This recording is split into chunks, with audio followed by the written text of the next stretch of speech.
Ela me deu um tapa no rosto na frente de 200 convidados usando o vestido de noiva, com os fotógrafos ainda clicando. O quarteto de cordas parou no meio de uma nota. Houve suspiros. Alguém deixou uma taça de vinho cair. Eu não me movi.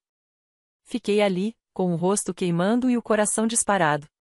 Meu nome é Emily, e, de onde quer que você esteja assistindo, fique comigo porque você já esteve em uma sala cheia de pessoas que supostamente deveriam te amar, só para perceber que estavam aplaudindo sua humilhação.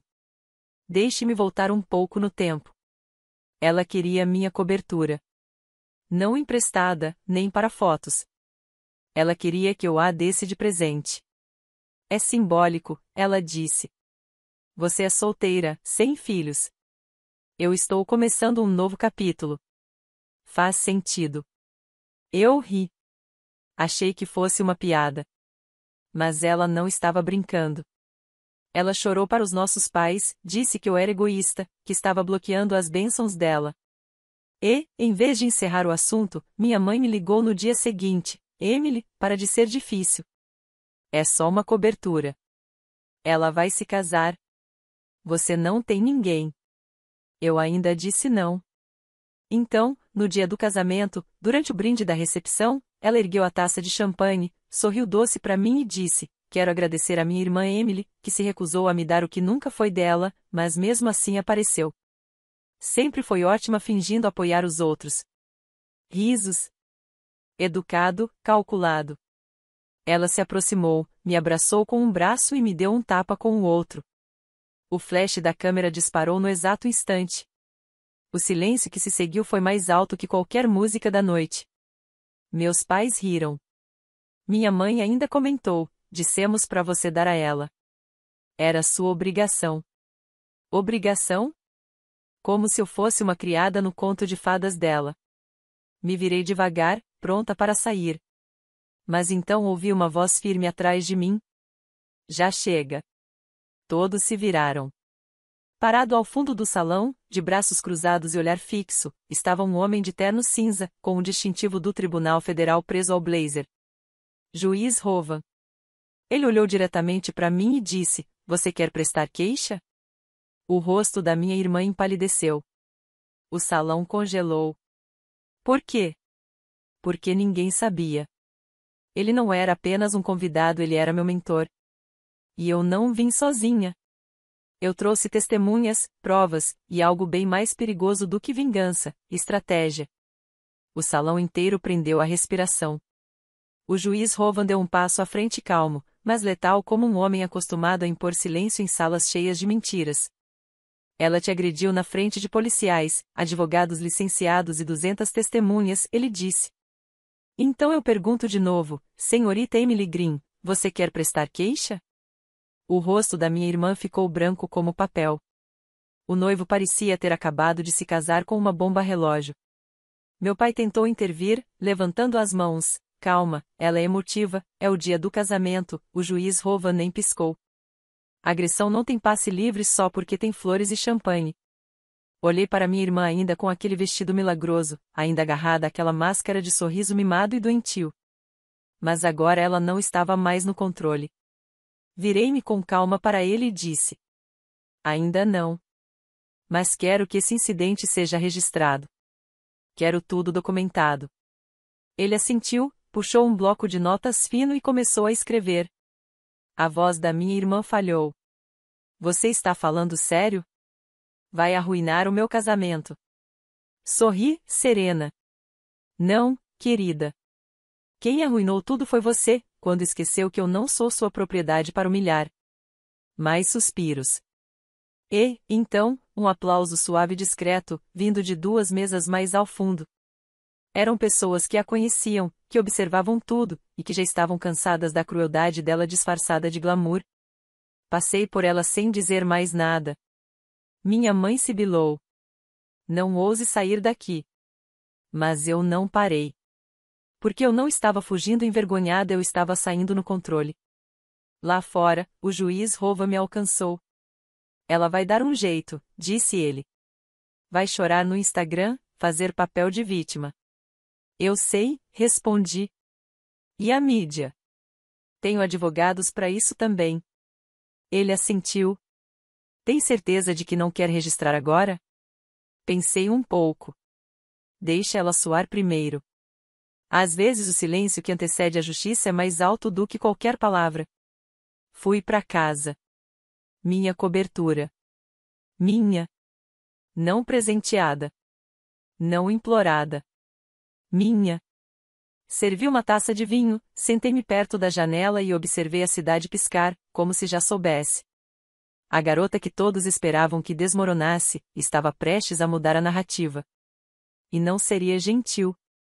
Na manhã seguinte, meu rosto estava em todo lugar. Não o dela ou o meu. Alguém tinha filmado tudo no casamento. O tapa. A voz do juiz Rovan. O silêncio estarrecido. O vídeo viralizou antes mesmo do sol nascer. Noiva dá tapa na irmã por se recusar a entregar cobertura. Juiz se levanta e confronta. As hashtags explodiram. Hashtag Irmã Naméseva, hashtag Desastre de Casamento, hashtag Justiça de Salto Alto. Acordei com centenas de mensagens de desconhecidos, amigos, colegas e até antigos professores com quem eu não falava há anos. Mas a mais inesperada veio do sócio-gerente da minha empresa. Vimos as imagens. Estamos com você. Se decidir prestar queixa ou tornar isso público, vamos te representar sem nenhum custo. Porque o que eles viram não foi só um drama de casamento. Eles viram uma injustiça ser exposta. Viram uma mulher sozinha e firme. Mas, claro, o controle de danos já tinha começado. Minha irmã postou uma selfie em preto e branco, borrada, segurando um lenço sobre o olho, com a legenda: às vezes a vida estressa. Às vezes provocam a gente. Mas família é família. Só quero paz. Paz. Da mesma mulher que me esbofeteou em público e tentou roubar minha casa. A postagem encheu de comentários solidários até que alguém respondeu: você não queria paz. Você queria era um imóvel. E então as pessoas começaram a repostar o vídeo, agora com a legenda da minha irmã sobreposta, transformando seu apelo por paz em deboche. Comentários irônicos, vídeos com reação, artigos de opinião. Ela já não era mais a vítima. Ela era o exemplo. Mais tarde naquela tarde, meus pais apareceram no meu prédio. Nem se deram ao trabalho de me ligar. Quem ligou foi o porteiro. A senhora e o senhor Green estão aqui embaixo. Dizem que é urgente. Pedi que os deixasse subir. Não porque eu devesse algo a eles. Mas porque eu queria olhar nos olhos deles e finalmente dizer o que nunca tive coragem durante toda a minha infância. Eu não sou a sua decepção. Eu sou a sua consequência. As portas do elevador se abriram. Eles pareciam abalados. Menos arrogantes. Mais expostos. Minha mãe tentou falar primeiro, mas levantei a mão. Não. Senta. Escuta. Apontei pro sofá. Dessa vez, é a minha casa. Minhas regras. E quando terminei, eles não saíram com minha cobertura. Saíram com a verdade. E ela queimava. Ficaram ali sentados, como dois estranhos.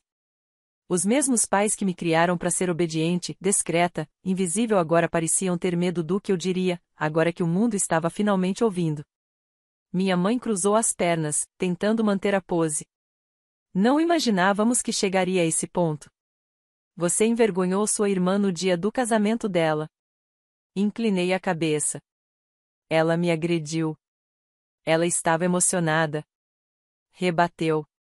E você riu. Ela se calou. Meu pai pigarreou. Emily, você sempre foi dramática. Não respondi. Eu sempre fui quieta. E você confundiu silêncio com fraqueza. Levantei, caminhei até a parede de vidro da sala e apontei para a cidade. Está vendo isso? Essa é a vida que eu construí. Sem favores. Sem atalhos. Sem pedir que me dessem o que achavam que eu não merecia. Eles não responderam. Virei para encará-los. Vocês me envergonharam por ser solteira, por ser ambiciosa, por não entregar minha casa como se fosse um presente de casamento embrulhado em culpa. Respirei fundo, com firmeza e clareza. Por que foi tão fácil para vocês ficarem do lado dela? Minha mãe piscava rápido. Ela precisava de ajuda. E eu também. Mas vocês nunca notaram, porque eu não gritava por isso. Eles não tinham resposta. Só olhos cheios de uma vergonha que chegou com 20 anos de atraso. Caminhei até a porta e a abri. Vocês criaram ela para exigir, e a mim para aguentar. Minha voz não tremeu. Estou desaprendendo os dois. Minha mãe ficou tensa. Você não pode apagar a família. Encontrei o olhar dela. Eu não estou apagando vocês. Estou estabelecendo um limite. Se quiserem estar na minha vida de novo, terão que começar com um pedido de desculpas, não com uma desculpa. Nenhum dos dois disse uma palavra. Eles foram embora. E, pela primeira vez, o som da porta da minha casa se fechando não soou como abandono. Soou como proteção. Voltei à janela, servi outra taça de vinho e abri o laptop. Um novo e-mail, de uma publicação sobre direitos das mulheres. Assunto: adoraríamos publicar sua história. Sorri. Porque a garota que um dia foi envergonhada por se manifestar, agora estava prestes a virar manchete. E minha irmã? Ela nem tinha lido as letras miúdas do que acontece quando você dá um tapa em uma mulher que finalmente parou de ficar em silêncio.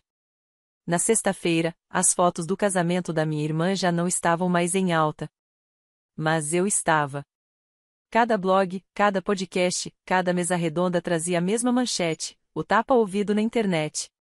Como uma mulher recuperou a voz. Eu não estava buscando fama. Mas também não estava mais me escondendo. Aceitei uma entrevista, apenas uma. Uma conversa tranquila com um jornalista respeitado, que começou perguntando: por que você simplesmente não deu a cobertura para ela? Sorri. Porque eu estava pronta. E continuei. Fui criada para acreditar que amar significava dar até não sobrar nada. Mas tudo o que minha irmã aprendeu foi a receber, sem nunca pedir. O clipe com a minha resposta bateu 1 milhão de visualizações em apenas 3 horas. De repente, mulheres do país inteiro começaram a me escrever. Sua história é a minha. Também não fui ao casamento da minha irmã. Achei que era só comigo. Acontece que somos muitas. Meninas criadas para abrir espaço, manter a paz, ficar em silêncio. Mas o mundo estava finalmente ouvindo. E, como era de se esperar, minha irmã tentou mudar a narrativa de novo. Na postagem seguinte, uma selfie com uma citação sobre perdão e a legenda: a cura é complicada, especialmente quando suas feridas se tornam virais. Eu não respondi. Não precisava. Porque cura não é uma hashtag. É se recusar a recuar só porque os outros se sentem desconfortáveis com sua expansão. Enquanto isso, minha caixa de entrada não parava. Advogados, ONGs, e até uma vereadora me convidando para falar em uma cúpula de liderança. Mas a mensagem que me fez parar veio do próprio juiz Rova. Falei com o gabinete do promotor. Existe um caminho legal, caso você queira seguir adiante com as acusações. Sua irmã e seus pais serão intimados. A decisão é sua. Fiquei olhando para a mensagem por um bom tempo. Pensei na humilhação, nas risadas deles, em como todos presumiram que eu reagiria como sempre, quieta, dócil, submissa. E então pensei em justiça. Não por vingança. Mas para deixar registrado. Então digitei 2 palavras. Vamos prosseguir. E com isso, assumi o papel que eles nunca imaginaram que eu assumiria. A mulher que reage. Não por drama. Não por pena. Mas por todas as garotas que já se calaram. A intimação foi entregue numa quinta-feira de manhã, durante um brunch, na frente dos sogros dela, enquanto ela posava para o Instagram com mimosas caras e risadas falsas. Poético. 1 hora depois, recebi uma mensagem dela. Nada de desculpas. Nada de reconhecimento. Só veneno. Você arruinou oficialmente a minha vida. Espero que esteja orgulhosa. Não respondi. Mas li 2 vezes. Então, fiz uma captura de tela, salvei e arquivei. Aquilo não era apenas uma mensagem. Era uma prova. Naquele fim de semana, me encontrei com o promotor. Eles analisaram tudo: as filmagens, o tapa, a intenção clara, as declarações ditas em voz alta, as risadas dos meus pais, a lista de testemunhas que incluía metade da lista de convidados. Ela acha que é intocável, disse o promotor. Dei de ombros. Ela sempre teve plateia. Agora, vai ter responsabilidade.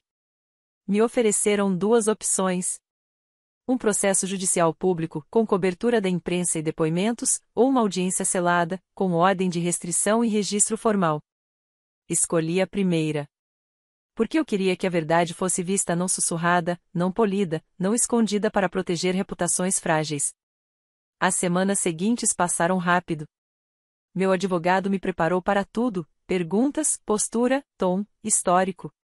Tem certeza de que está pronta para isso? Ele perguntou. Estou pronta desde o momento em que ela levantou a mão. A data do julgamento virou manchete. Jornais locais chamavam o caso de a consequência do casamento que abalou a cidade. Minha irmã ficou em silêncio nas redes sociais. Meus pais agiram como se nada estivesse acontecendo, como sempre. Mas o tribunal não funcionava à base de negação familiar. Ali, importavam os fatos.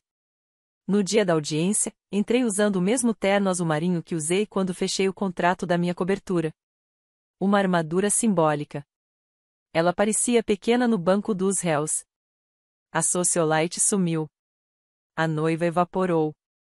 Só restava uma mulher desmoronando sob o peso do próprio senso de direito.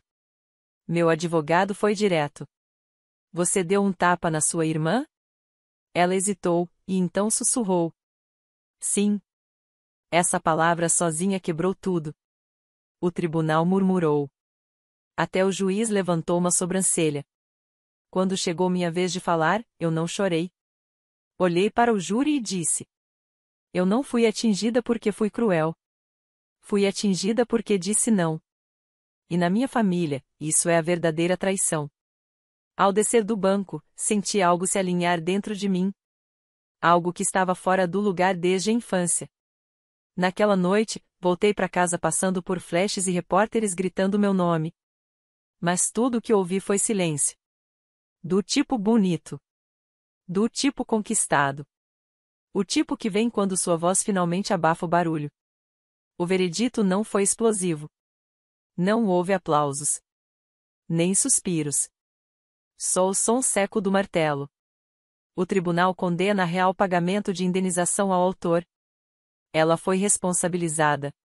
Não só financeiramente, embora o valor tenha sido alto, mas juridicamente reconhecida como autora de uma agressão.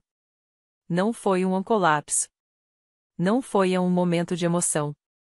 Foi um ato de violência. E, de repente, o mundo que ela construiu com filtros e ficção começou a ruir tijolo por tijolo. Os patrocinadores cancelaram seus contratos nas redes sociais. Os sogros se afastaram. O novo marido permaneceu em silêncio.